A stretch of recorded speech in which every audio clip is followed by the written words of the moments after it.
Hello everyone and welcome back to the channel. Today we played Chain Reactions Summer Series number 2 at Wingate Park in Charlotte, North Carolina.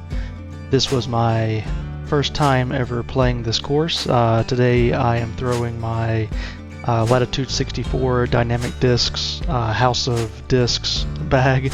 I'm putting with MVP ions, and I also have a MVP watt for a throwing putter. But other than that, it's all and a Legacy Sumo. But other than those few, today it's House of Discs, and I was really happy with these. For the most part, this is the first time I've ever thrown most of these discs, in a tournament setting. So I was happily surprised with how well they did, and this course was incredible. I really enjoyed this course. It's beautiful. Throwing the Evidence first here off of the first tee. Kind of left it a little bit out to the left, but had a birdie attempt here. Gave it a good run, just a little bit off to the left, but took an easy par here. And today my putt was feeling very good. I had one putt that was bad, and you're going to see it. But other than that one putt, it was feeling really good. Threw the Sumo here on a nice forehand turnover, or forehand force over, and gave myself a little upshot here. Took an easy par.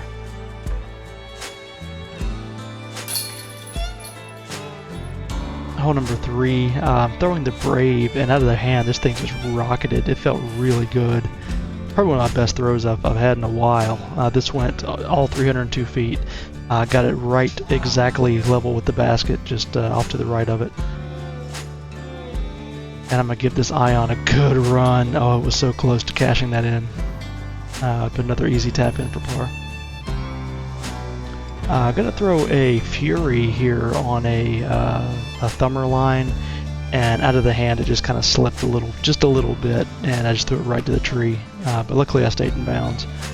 But I'm going to take a Felon, Evan Smith Felon here, and throw it on a grenade line, because there's a nice high line there, and just threw it perfectly right through that little gap. And I'm going to put it just on the edge of circle 1. So I'm giving myself, an opportunity here to save the par, and just gonna leave it just a little short. That was about an inch short from being right in that basket. But I'm gonna throw the Claymore here on hole 5, par 3, 266, and just came out a little early for me. Had good distance on it. Left myself a birdie attempt just outside circle 1. Gonna give it a good bid and just left of the basket. Another easy tap in for par, so right now I'm 1 over. I'm going to get to hole 7. I'm going to throw the Sumo here, 225 foot, par 3. There was a $1,000 ace pot, so I was trying to run what I could, and I was trying to skip this one up, and it just didn't really skip well. But did give me an easy birdie putt, so I'm back to even. Hole 7, I did not like this hole. This is the one hole out here I really didn't like. I just felt like this tee shot was not good. Little teeny gap here, giant tree off the tee box. I just didn't feel right with that tee box, but this was a really stupid shot. My second shot here. I was trying to make something happen, and it just didn't work. Took my P3X here from Discmania, and just kind of give myself layup here for the double bogey. That second shot was really bad. I should not have done that. Hole 4, first par 4. I'm gonna take the Felon again, Evan Smith Felon, and got a really good shot. You can't really see it here, but it's gonna give me a nice little flare out to the right. Leave me a nice shot in here for the second approach shot. Gonna put my Savior right up to the basket, and this is where I'm gonna have the worst putt of the day. You're gonna see this is just a really bad putt. Just bloop. I mean, didn't even come close. Just horrible. That was probably about 20 feet, didn't even touch chains or basket. It was just a bad putt, but I could take a par.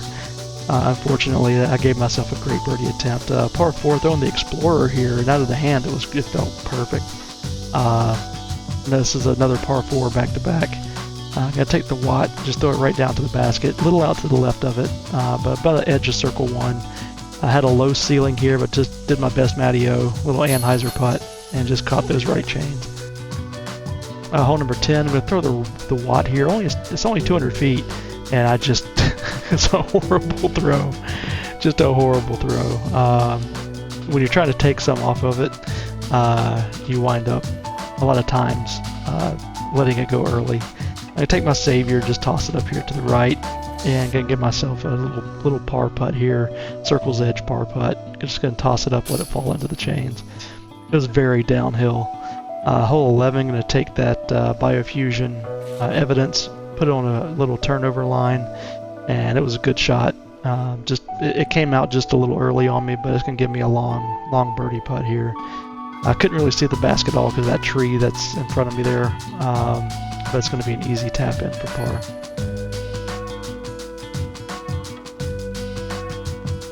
Hole 12, throwing the trust here. It's 408 foot par 4, so it goes par 4, par 4, par 3, par 4. But put this right down the middle. I said I'm going to take the trust and just go about 220 or so. Could give myself a peak, a little turnover backhand with the peak, and out of the hand felt great. Didn't quite hit the line I wanted. It was a little right, but it left me basket high. So this is a birdie run here. Another Mateo anti-putt, and just a little low, but easy tap in for par. I'm gonna take my river on par 3, straight uphill, 276, and I just kind of yank it a little bit, catch a tree about halfway up. It's gonna leave me about halfway to the basket. Taking the sumo, and I'm gonna try to run it. I'm running this one. Just past the basket, little left of it, but it's going to be an easy toss in here for the par. Hole 14, I'm going to pull out the Grace. It's another par 4, 479 feet. Going to throw the Grace on a forehand. Going to try a little flip up forehand here. Out of the hand, it felt good. Didn't get a lot of power on it. Kind of threw it a little nose up on it. But I got out here just under halfway to the basket. I'm going to take the sweep, and at this point I'm playing for par. So I'm just going to toss it up here into the open, and then I'm going to take that P3X and just put it right next to the basket. I said I'm playing this for an easy par. After that tee shot went a little short. Hole 15, par 3, gonna take the sumo, and when I threw it in the round, I was like, why did that not come back? And then I saw it here. I cranked over it way too much. I didn't realize I put that much anhyzer on it, but it never came back for me. But this is on an elevated basket, and I just put it right into it. From where I was, I felt like I was level with the basket, so I just did a straight putt right into it for an easy, or not easy, but for a birdie save. Hole 16 there, I hit that tree out of the hand. I thought I had it perfectly, but just caught that tree on the right. This savior here, I thought I was going to put it under the basket, but I hit the top of that log. But it's going to still be an easy putt here for the par.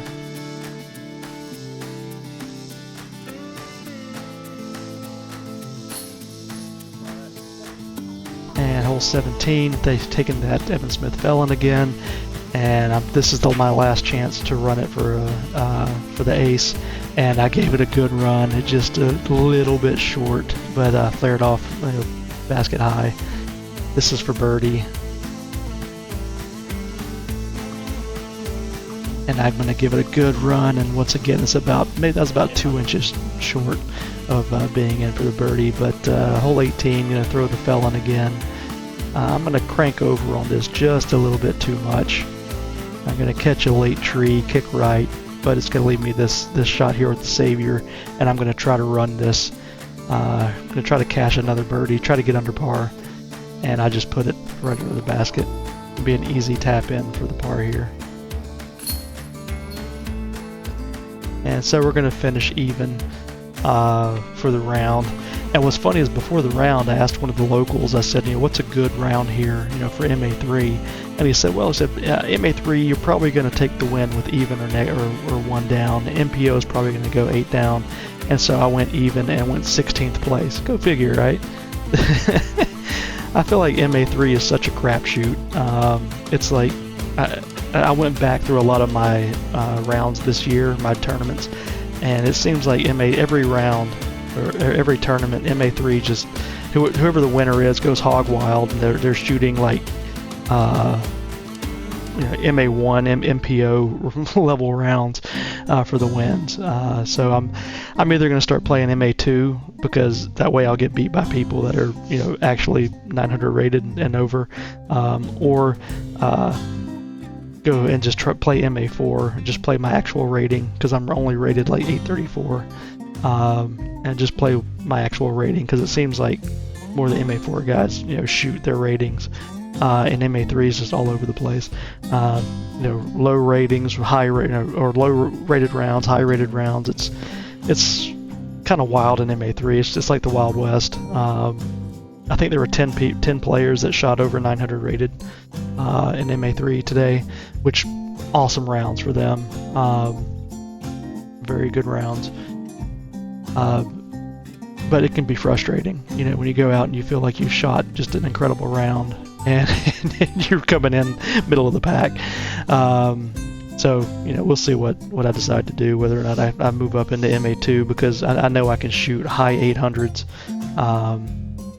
and even into the 900 rated rounds. I've done that a couple of times so far this year.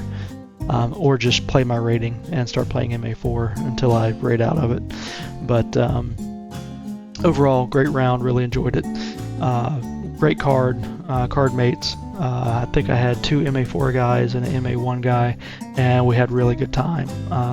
Great vibes all around. But once again, the course, incredible. If you're in the South Charlotte area, go play Wingate Park. Very nice course. And I feel like those courses are equalizers, very similar to like Wellspring at Cedar Rock, where you get out there and you can hang with the MPO guys, because nothing in there requires massive distance. It's just you got to hit your lines and you can play well. So absolutely go play it if you've never played it before. I enjoyed it. I'd love to get out there and play it again. Next week I will be off. Don't have anything scheduled for next week, and so I'm just going to take that week off, and then I'll be coming back for a trilogy challenge down in Rockingham. Really looking forward to that. Really like that course, Henson Lake. I'm excited to bring that to the channel. If you've never played Henson Lake, it's worth going to Rockingham to play, in my opinion. I'm sure some people will say, what are you talking about? But to me, it's a fun course. I think it's a 19-hole course. Really enjoyable. So look forward to bringing that to you in 2 weeks. So as always, thanks so much for watching. See you again next time.